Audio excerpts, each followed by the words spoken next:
नमस्कार दोस्तों, साथी ज्ञान गंगा चैनल पर आप सभी का स्वागत है। दोस्तों, आज एक बहुत ही विचित्र कहानी बताने वाले हैं। माँ गंगा धरती पर कैसे आई। जी हाँ दोस्तों, माँ गंगा धरती पर कैसे आई और क्यों आई, इसके बारे में आज हम आपको बताने वाले हैं। दोस्तों, कहा जाता है कि सगर के 1000 पुत्र थे और उन्होंने एक बार अश्वमेध यज्ञ करवाया था। अश्वमेध यज्ञ में अपने घोड़े को छोड़ दिया और उस पर लिखा हुआ था कि जो इस घोड़े को पकड़ेगा उससे युद्ध किया जाएगा। दोस्तों, भगवान इंद्र ने जब यह चीज देखा तो उन्होंने उस घोड़े को लेकर कपिल मुनि के आश्रम में बांध दिया। कपिल मुनि के आश्रम में घोड़ा रहने लगा। तत्पश्चात सगर के 1000 पुत्र घोड़ा को ढूंढते खोजते हुए कपिल मुनि के आश्रम तक पहुंचे। उन्होंने कपिल मुनि को बहुत ही तरह तरह की गालियां दी और उनको अंतिम में मार देना चाहा। कपिल मुनि का तपस्या भंग हो गया और कपिल मुनि उठकर बोले कि अरे दुष्टो, तुम हमको मारोगे। एक तो मेरा तपस्या भंग किया, आज हम तुमको दंडित करेंगे। और उन्होंने अपने तपस्या के बल से सबको जला के भस्म कर दिया। तत्पश्चात उनके उद्धार के लिए उनके आने वाली पीढ़ी जो भी आई, उनके उद्धार के लिए तपस्या किया।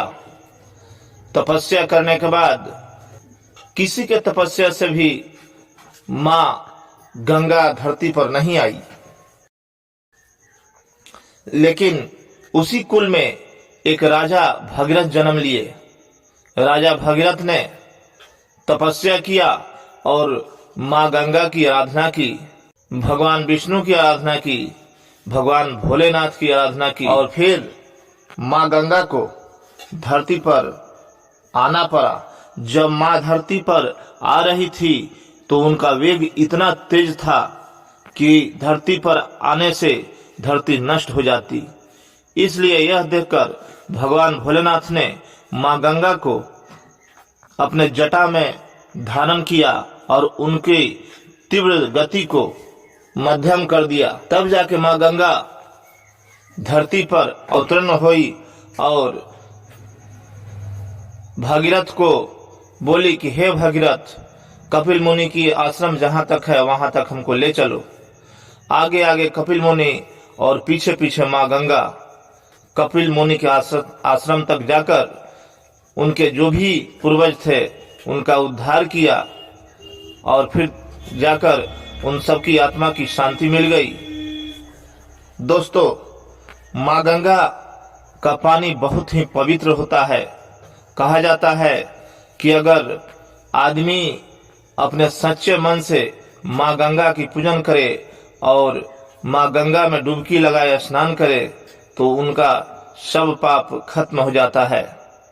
दोस्तों, माँ गंगा को धरती पर आने में तो बहुत ही सारे लोगों की तपस्या लगी, लेकिन आज इस कलयुग में माँ गंगा को अपवित्र लोग कर रहे हैं।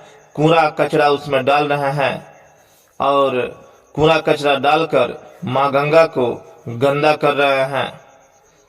हम सभी मानवों के लिए माँ गंगा ने इस धरती पर आया और सबका उद्धार करने के लिए इस धरती पर आया, ताकि मनुष्यों को जो भी पाप हो वो पाप का नष्ट हो जाए।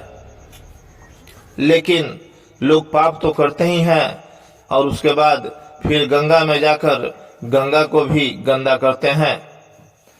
दोस्तों, जो भी कूड़ा कचरा हो अपने कूड़े कचरे को माँ गंगा में न फेंके, उसे कहीं आसपास माँ गंगा के आसपास ही ले जाकर मिट्टी में उसको दबा दें और लेकिन माँ गंगा के पानी में ना फेंके।